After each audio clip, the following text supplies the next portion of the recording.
పింఛం విప్పిన నెమలికి మల్లె తొలకరి జల్లుల మేఘం మల్లె అలజడి హృదయం మాడిన కూచిపూడి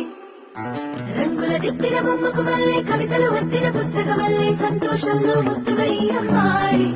ఆరారు ఋతువుల అందం ఒకటిగా కలిపి వింతలు ఏడు పక్కకు జరిపే కొత్తగా పుంతలు తొక్కెను ఇయ్యలిందం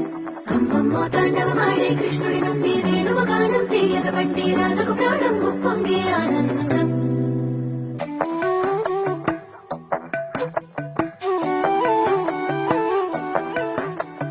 మధురము కదా ప్రతొక నడక నీతో కలిసేలా తరగని కథ మనదే కనుక మనసు మురిసినిలా ఉసురేమో